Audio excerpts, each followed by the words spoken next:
Hello दोस्तों, कैसे हैं आप लोग। उम्मीद है आप लोग सब स्वस्थ होंगे, मस्त होंगे, जबरदस्त होंगे।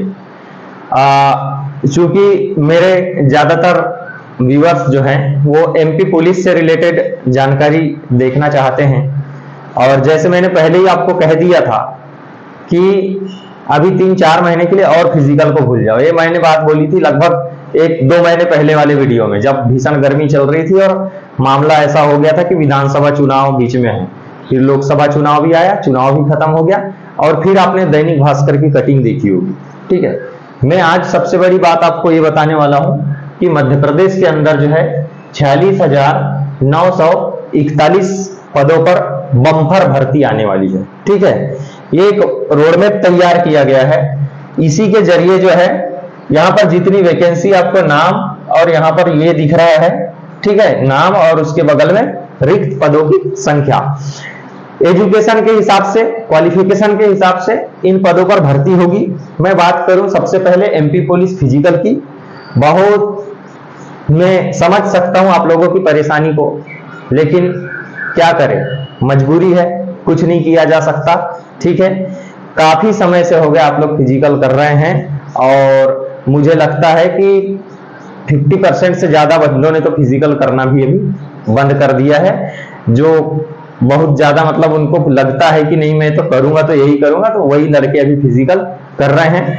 चलिए, आपका फिजिकल जरूर होगा सितंबर अक्टूबर में ही सही, कम से कम आपको पता तो चल गया, चाहे वो दैनिक भास्कर के कटिंग के माध्यम से चला हो, और ऑफिशियली कोई जानकारी तो है नहीं, तो इससे स्पष्ट होता है कि आपका फिजिकल अभी नहीं होने वाला है, फिजिकल में आपका वक्त लगेगा। लेकिन खास करके उन बच्चों के लिए यह वीडियो बना रहा हूं मैं जिसमें मध्य प्रदेश के अंदर नर्सिंग विभाग में जाने की चाहत है, या उन्होंने अपना एक एम बना रखा है, अपना एक लक्ष्य बना रखा है। वो सभी के सभी अपने एजुकेशन क्वालिफिकेशन के हिसाब से इन पदों पर भर्ती हो सकते हैं। 46,491 पदों पर वैकेंसी आने वाली है मध्य प्रदेश के अंदर में, इस बात को अब याद रखना। जिसमें अब मैं कोर्स डिटेल आपको उतना ज्यादा नहीं बताऊंगा, क्योंकि आपको पता है कि मैं भी यह जो है दैनिक भास्कर और अलग अलग सोर्स से मैं यह लिया हूं, आपको भी शायद स्क्रीन के साइड में दिख गया होगा। ठीक है, तो उन्हीं को मैं यहां पर आपको लिख करके बता दे रहा हूं, क्योंकि आपको इससे थोड़ा सा ज्यादा समझ में आएगा और आप अपने हिसाब से देख लीजिएगा। तो जैसे मैं यहाँ पर पदों की जानकारी देता हूं आपको और वैकेंसी की जानकारी देता हूं। ठीक है, ज्यादातर बच्चे कहां पर फॉर्म भरते हैं, जहां पर सबसे ज्यादा वैकेंसी होती है, उसके लिए अगर उनके पास एलिजिबिलिटी है, योग्यता है, तभी वो लोग फॉर्म भरते हैं। सबसे पहली बात यदि मैं बताऊं तो यहां पर आप देख रहे हैं मेडिकल ऑफिसर्स। ठीक है, जो मेडिकल ऑफिसर होते हैं ये नीट की तैयारी करके एमबीबीएस करे हुए होते हैं, और उसके बाद में किसी भी चिकित्सालय में, चाहे वो जिला चिकित्सालय हो, चाहे वो सामुदायिक स्वास्थ्य केंद्र में कहीं कहीं पर रहते हैं, लेकिन जो तहसील में होता है, ठीक है, और इसके अलावा डिस्ट्रिक्ट हॉस्पिटल में होता है। ठीक है, तो वहां पर जो है मेडिकल ऑफिसर्स होते हैं। आपको पता होनी चाहिए 518 वैकेंसी इनके लिए निकलेगी। ठीक है, अभी की बात कर रहा हूं। इसका स्पेशलिस्ट जैसे कोई कार्डियोलॉजी हो गया, ठीक है, और भी अलग अलग, ठीक है, कोई आंख से रिलेटेड हो गया, नाक से रिलेटेड हो गया, कान से रिलेटेड, अपने अपने फील्ड में जो स्पेशलिस्ट है, ठीक है, उनकी ये भर्ती आएगी। यह भी जो है सेम एमबीबीएस करे हुए रहेंगे। इसके बाद सबसे मोस्ट और सबसे इंपॉर्टेंट वैकेंसी आपके लिए आएगी नर्सिंग ऑफिसर्स की। ठीक है, पहले इसका जीएनटी और पीएनएसटी 2 एग्जाम्स होते थे,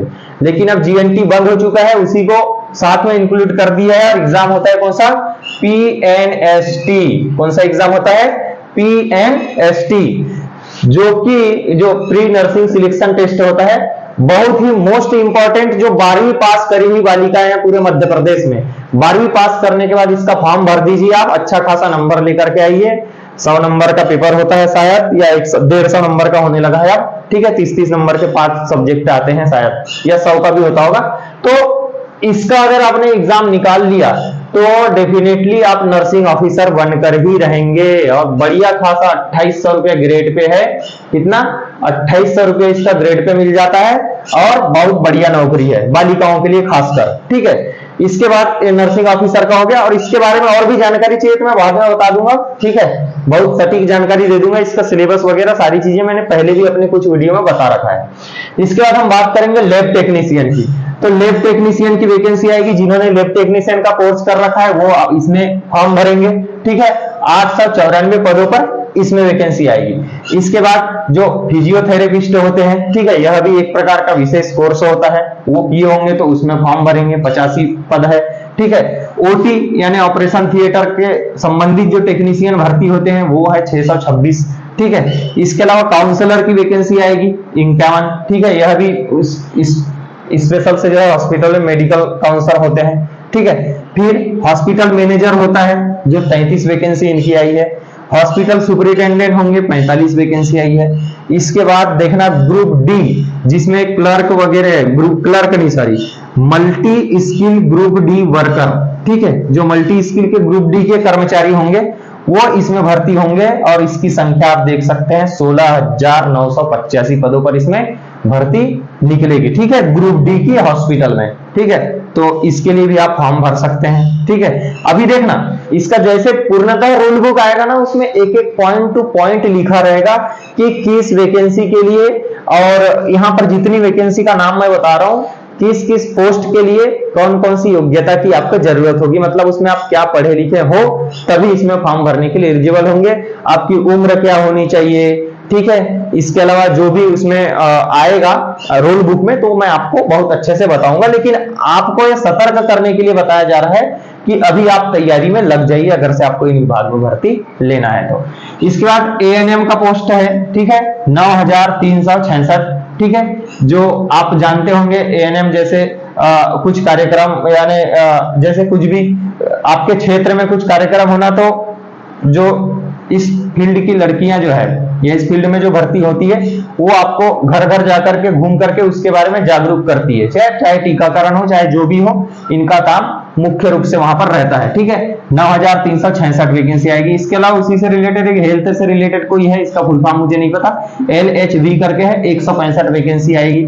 इसके अलावा CHO कम्युनिटी हेल्थ ऑफिसर, जो कम्युनिटी हेल्थ ऑफिसर होता है जैसे तहसील लेवल पे छोटे छोटे जो 8-10 या 4-5 सामुदायिक स्वास्थ्य केंद्र होते हैं, छोटे छोटे हॉस्पिटल, तो उन गांव उसके संबंधी जितने गांव आते हैं जैसे 8, 10 या 15 गांव आ गए तो उनमें जाकर के जो है यहाँ इनका दिन डिवाइड रहता है और हर एक आंगनवाड़ी में जाकर के आंगनवाड़ी कार्यकर्ता और वहां पर जो नर्सेस लगी होती है उनके साथ में बैठ करके जो है ये वहां की समस्या को देखती है, चाहे टीकाकरण से रिलेटेड हो या कुछ भी हो।